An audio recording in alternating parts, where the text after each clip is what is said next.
a legislative instrument to regulate the importation of some selected items, including rice, poultry, and beverages. But for the products that we don't have the competitive advantage in producing now, that we consume more, we're going to ensure that we start by reducing total number of imports that we receive. Also, Peasant Farmers Association of Ghana calls for deliberate and comprehensive approach in addressing the bottlenecks in the agricultural value chain. Plus, energy strategist and CEO of Eureka Energy Solution, Dr. Yusuf Suleimana, describes Talo Ghana's Jubilee Southeast production potentials as a win for the Ghanaian economy. Portion will only increase as in volumes of what is receivable without have a huge economic benefits to the nation. My name is Manu. Afful. We'll bring you the details of our headlines and many other stories shortly.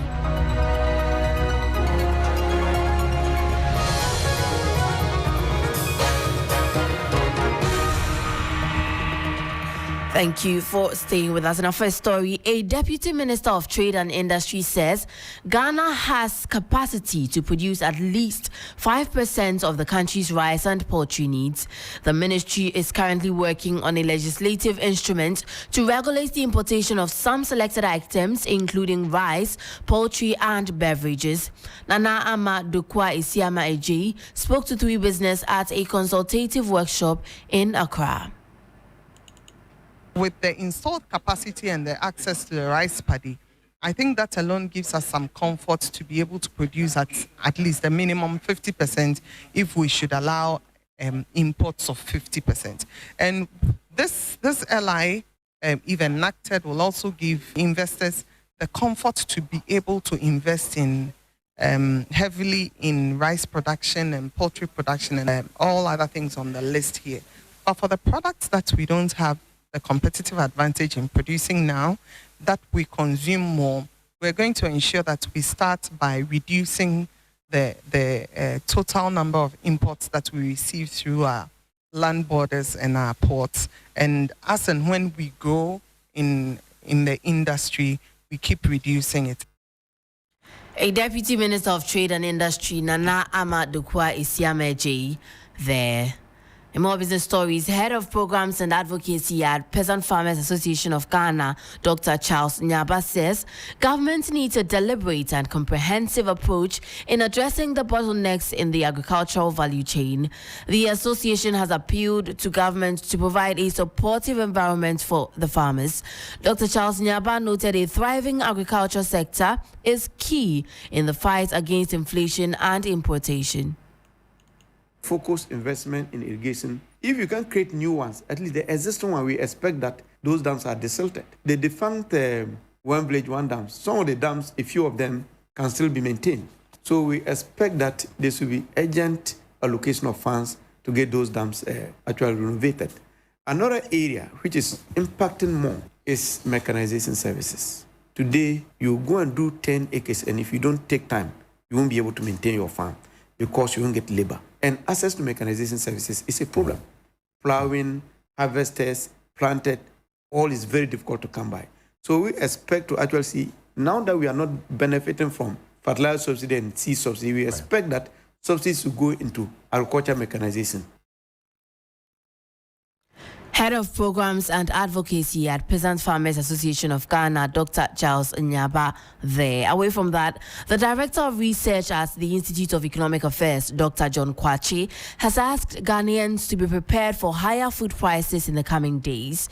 This is on the back of the European Commission extending until September 15 an arrangement whereby 5 of Ukraine's EU neighbors can restrict imports of Ukraine grain. Those restrictions, according to Reuters, designed to ease excess supply, were due to expire on Monday. However, Professor Godfred Bokwin of the University of Ghana Business School thinks the situation will not have a significant impact on food prices locally. We know that Ghana, we are not really a wheat-consuming country. Okay, we are not really a wheat-consuming country. Of course, to the extent that global prices the spillover effect and all of that will also affect our imported inflation in terms of imported food inflation, then we will say that Ghana would also be affected. But I think if we look at the granular data, then you will see that our exposure to Ukraine in terms of wheat and the rest of them will not be as high as other wheat-consuming countries in Africa like Kenya and the other countries, or even including Cote d'Ivoire. Okay, so we want to look at your food dependence on Russia, and then we want to see to what extent your exposure will be affected by the extent of your exposure. You heard the voice of Professor Godfred Bokpin of University of Ghana Business School. Also, President Akufo-Addo and his Portuguese counterparts Marcelo Rebelo de Sousa have signed bilateral instruments of cooperation in the areas of defense, political consultation and trade. This is latest form of engagement President Akufo-Addo said would go a long way to strengthen the ties of friendship and the bonds of cooperation between Ghana and Portugal. Speaking at a joint press conference with the Portuguese president as part of his 3-day state visit to Portugal on Tuesday, July 18 in Lisbon, the president stated that the move is born out of a decision by Ghana to turn its back on our old economy, which has been dependent on the production of export of raw materials and also dependent on aid.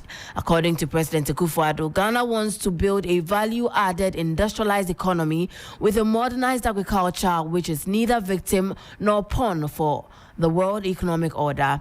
He added this was the way to develop healthy relations between two countries and put Ghana at the high end of the value chain in the global marketplace and create jobs for the teeming masses of Ghanaians, particularly the youth. Still on the economy, energy strategist and CEO of Eureka Energy Solutions, Dr. Yusuf Suleimana, has described Talo Ghana's Jubilee Southeast production potentials as a win for the Ghanaian economy. This comes off to become of the managing director of Talo Ghana, with Sam Al-Monthri's assessment that the Jubilee field has the potential to produce about 1 billion barrels of oil in its lifetime. The recently startup of Jubilee Southeast project from Talo's oil field offshore Ghana has surpassed 100,000 barrels of oil per day. Ebenejukum Boateng takes up the rest of the story. Recently coming on stream is the first Jubilee Southeast JSE production well. 2 other producers and 1 water injector are expected on stream by year end to help sustain gross Jubilee production of 100,000 barrels per day. Talu and its partners plan to maintain this increased level of production at Jubilee over the next few years. We believe that there's a possibility to recover almost 1 billion barrels from Jubilee through its lifetime, and that puts it in another class when it comes to oil and gas fields of the world. You know, we've invested, Tullow and its partners, close to $17 billion in the Jubilee and 10 fields. It's delivered over $22 billion worth of value to the country in the name of oil entitlements, taxes, and royalties. Energy strategist and CEO of Eureka Energy Solutions, Dr. Yusuf Suleimana, has welcomed the news, describing it as a win for the Ghanaian economy. Ghana portion will only increase as in volumes of what is receivable from tallow fields, and that will have a huge economic benefits, benefits to the nation. The other bits that are actually tallow alongside, all our IUCs alongside Petroleum Commission to ensure that they bring in a lot of local forces, a local force in terms of human resource base into the core business of the production portfolios. The offshore Ghana Jubilee Southeast project made use of local suppliers, and the majority of the offshore infrastructure has been fabricated by local companies, with more than 90% local labor.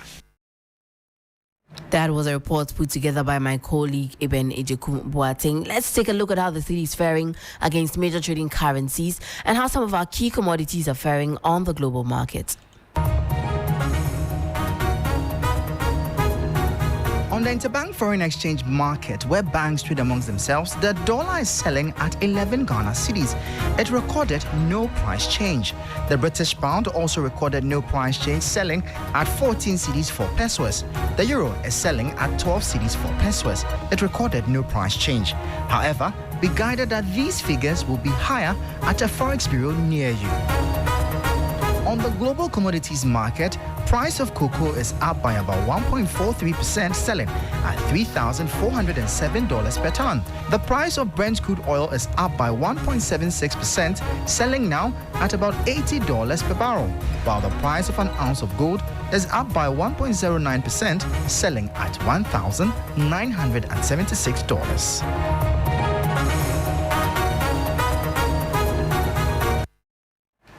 That was an update from the Forex and commodities markets. That will be all for Business News on Sunrise. My name is Manu Afful. For more business stories, please check out our website, 3news.com. Stay tuned. Sunrise continues.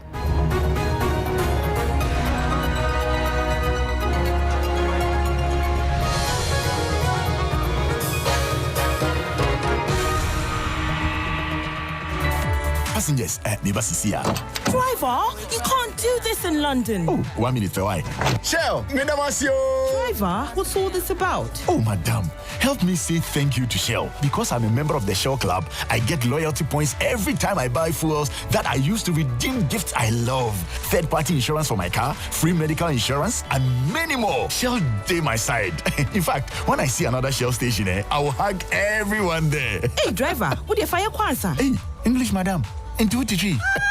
Enjoy numerous benefits when you buy fuel from Shell. Get loyalty points to claim third-party car insurance, family medical cover, provisions, and many more for free. Driver, Shell day your side. Go well.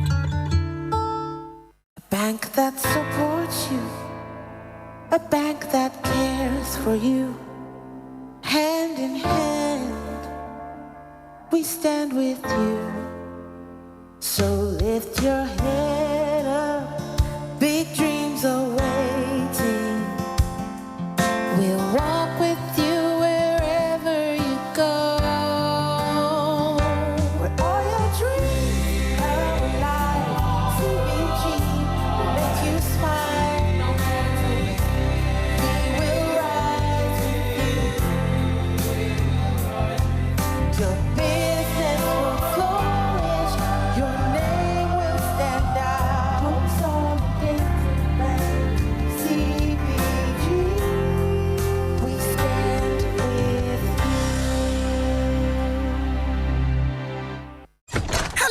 Auntie Araba. Hey, Bugger, how you doing today? I want to buy Pepsodent Cavity Fighter, but I don't have enough money. So what are you going to do? Can you give me the big size? You know, as for me, I'll pay the balance later. Today, no credit. I haven't sold much this morning. If you don't have enough money for the big size, why don't you try the 120-gram pack? There's a 120-gram pack? Introducing the new Pepsodent Cavity Fighter in 120-gram pack size. More affordable and convenient. Get yours today from any supermarket near you. Every smile matters. This advert is FDA approved.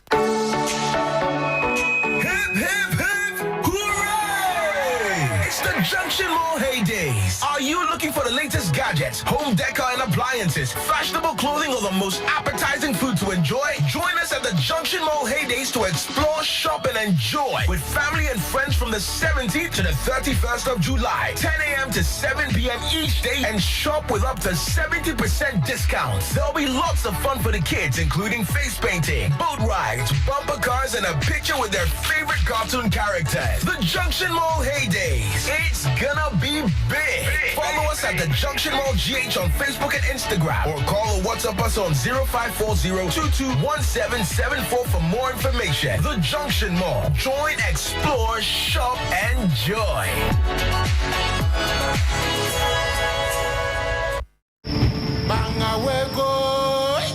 Ghana, brace yourselves for another electrifying season of Ghana's most beautiful. The chosen ones prepare to embark on a transformational adventure. Our esteemed panel of judges, industry experts and cultural icons will be present every step of the way to help these extraordinary women define their future. The stage is set for an unforgettable season filled with enchantment, passion, and the celebration of Ghanaian culture. So mark your calendars and join the live show this and every Sunday at 8 p.m. from July 16 here on TV3. Radio Development Show Host of the Year 2016-2017. And the winner is John Hughes. Hi, my name is Johnny Hughes, your community rights advocate, and I'm still on the quest to bring smiles into your communities with Community Connect on 3FM 92.7. Join me this and every Friday morning at 9 a.m. right here on 3FM, and together we will solve the problems bothering your communities. I know your program is a program that always get a result. Myself, I'm a witness to that. What can we do to help your community today in terms of education, health, sanitation, security, and all the issues in between from your community's perspective? Tune in to Community Connect every Friday morning at 9 a.m. as we get interactive live on radio and on Twitter at 3FM 927 and on Facebook at 3FM 92.7. Community Connect, helping solve your community problems.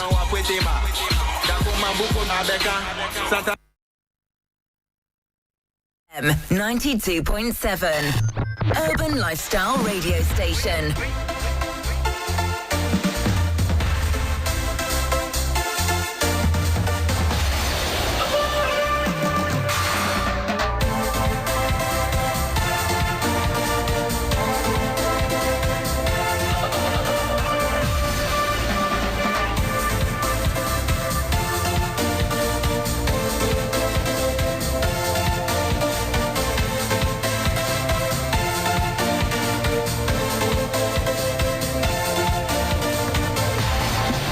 Hello, good morning and welcome to Sunrise Sports on 3FM 92.7. My name is Kelvin, Owusu. And now the Paris 2024 Olympics has a mess for the Black Galaxies, but for Ghana's senior female national football team, the Black Queens, the dream continues on to the next round of qualifiers after a dominant display to edge out Guinea. Belishan was at the Accra Sports Stadium and watched the game throughout.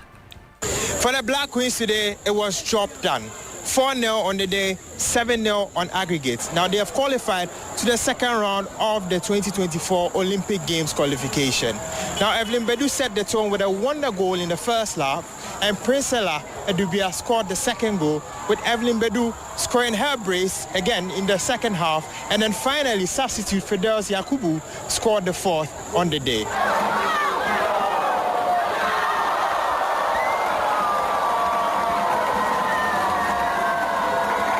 Now, head coach of the side, Nora Haftel, stated that she expected the team to score more goals on the day.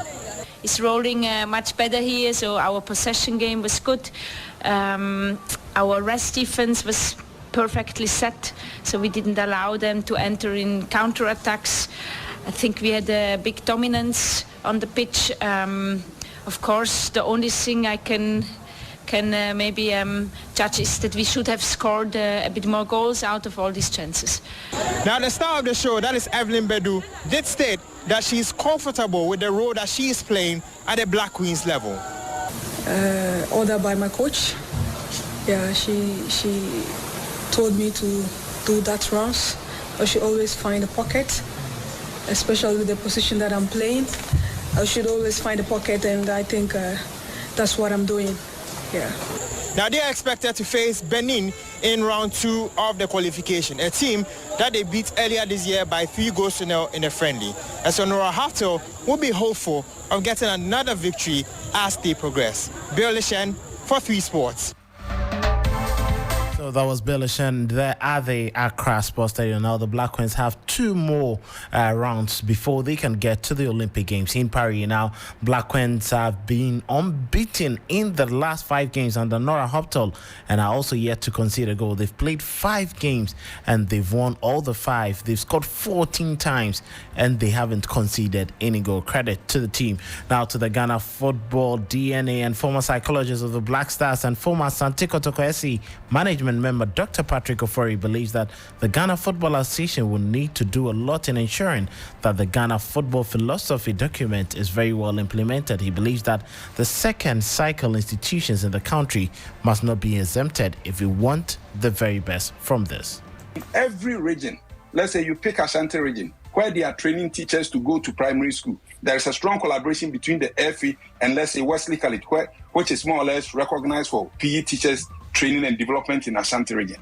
You pick Accra, maybe Eastern and all these. There is a training college that the FA's technical director have this link with the PE instructors there, who then pass these DNA programs through there. So when they go out there teaching, either teaching practice or through whatever means, this concept is drumming home and going through there.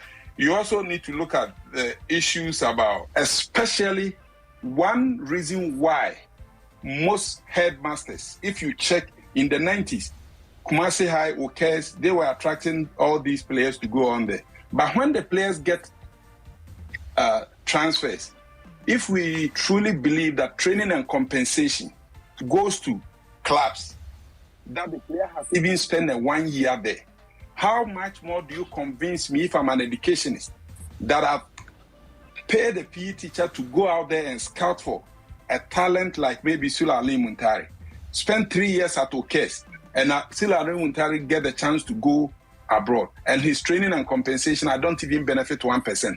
As we try to reform, there are a host of other issues that I think we all need to give something in return for other things, and this will require even policy change at the FE and governance in terms of how they are structured. The GES representation needs to be increased. If you need my teachers, if you need my classrooms to let your players pass through.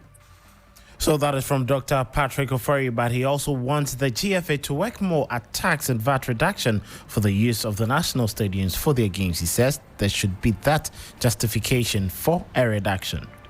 And with regards to the tax too, they need to look at it. I strongly push for the agenda that there is no way football clubs are supposed to pay more than 3% VAT, as the entertainment are doing.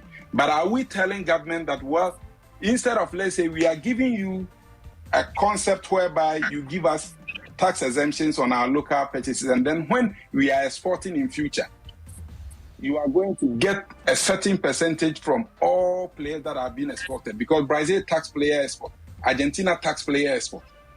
In that case, the government knows that there is something in return for them. So if you ask him to invest in even $200 million in this for 3 or 4 years period, he knows in about 15 years time or 10 years time, when the gestation period for these players are being exported, or any player who have gone through this program, such players, there will be a tax component that goes to government of, let's say, 2 or 5%. The government will be interested in putting money in because they know there is something in return. But if we want to cling on to what we are used to and we don't open up, I don't think we'll receive the best of support from government and other relevant stakeholders. And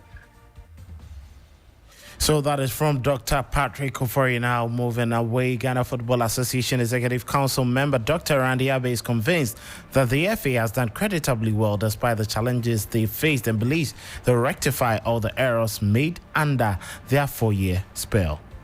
4 years of some very, very serious challenges, but I think that there's been some significant improvements, and I think that we need to focus on how we can build on these things. We can improve on the things that we've done.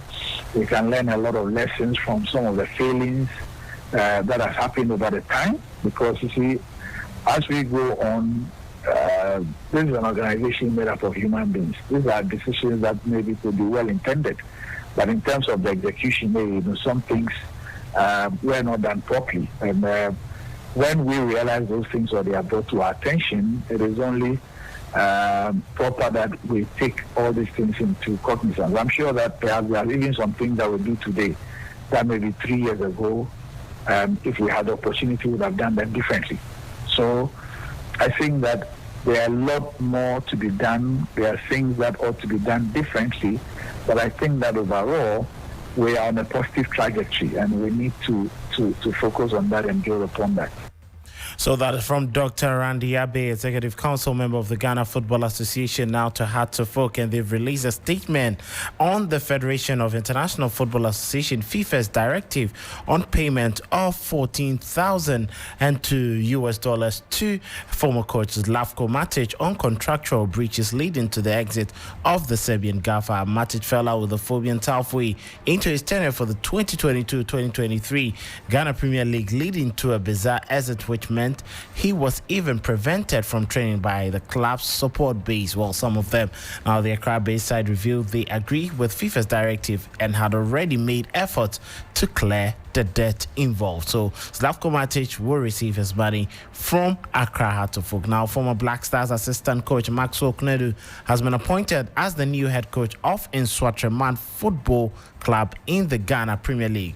Now, the experienced coach has signed a 2-year deal with the club. Maxwell left Lagos Cities after the 2022-2023 Ghana Premier League season, guiding them to a 9th place finish with 46 points, just a point better than the relegation zone. So that is it. And also, Samatex have also announced the appointment of Amadou Noureddin as the head coach after Arno Walker left to Great Olympics. Now, moving away from that, Wesley Fofana has ruptured his anterior cruciate ligament, and the defender has had a surgery. The 22-year-old defender did not travel with the rest of his teammates as they undergo their preseason tour of the United States following a knee injury he suffered. Fofana has undergone a scan on the problem, and the results are devastating for the centre-back. Here's Chelsea manager Mauricio Pochettino on the current difficulties to his defensive setup.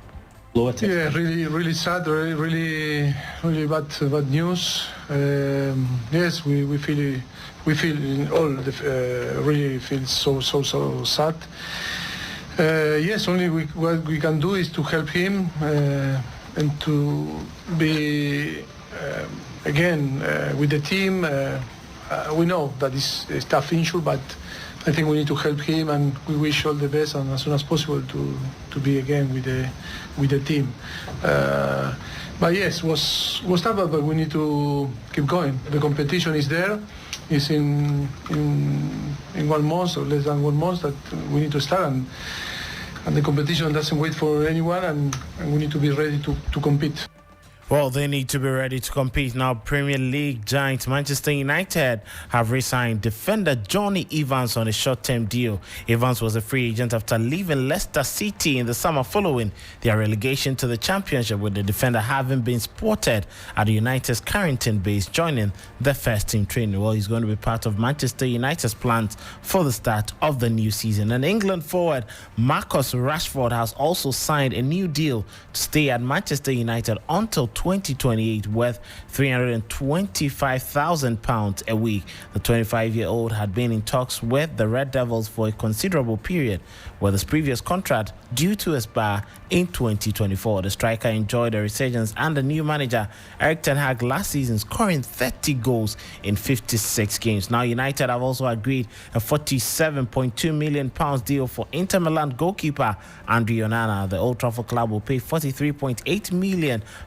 up front for the Cameroon player, with an additional £3.4 million in add-ons. They hope he'll be able to join them on their upcoming tour of the United States, although they have to arrange a visa for the 27-year-old. Now, former Manchester United footballer and ex-Wales manager Ryan Giggs has been cleared of allegations he assaulted his ex-girlfriend and her sister. It comes after charges were withdrawn by the Crown Prosecution Services at a hearing at Manchester Crown Court. Giggs, 48, has always denied assault and controlling or coercive behavior towards Kate Greville, who is 38, and assaulting her sister Emma. Now, Judge Hilary Manley directed that he was not guilty on all 3 counts. The trial had been due to start at Manchester Crown Court on the 31st of July. Now, to the women to World Cup in the United States want to win this in celebration of their retiring Megan Rapinoe out on a very high at the upcoming World Cup. And Kelly O'Hara,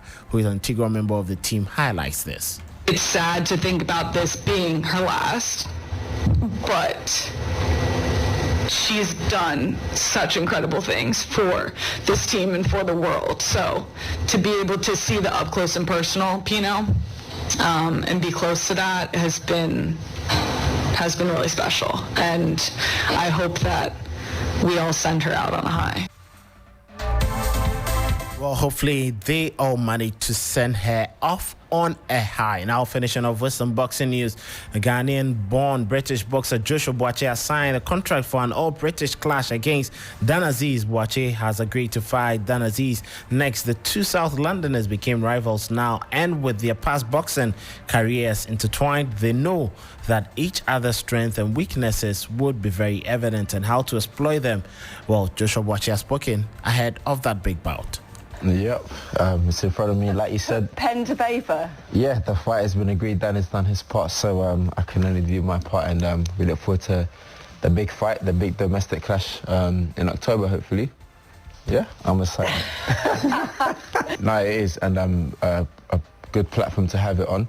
Of course, someone I'm very familiar with, but we understand what's at stake, and you know, it's a final eliminator for a world title, which is what we want to win. So for 12 rounds or less, we can put it aside and we can make it happen. Well, Joshua Boakye there, yes, I am very happy for him, and hopefully he manages to win this fight. That'll be all for sports this morning on Sunrise. My name is Kelvin, Owusu. Ansah to Robbie Jr., who is in Brescia, Italy. Robbie, happy birthday to you, brother. Continue to excel and soar in everything you do. And to Pavlin Sewa, I'll say, today is your birthday. From myself and Adeline, we wish you the very best on this life's journey. Have a brilliant Wednesday. Sunrise continues with Johnny Hughes and the rest of the team.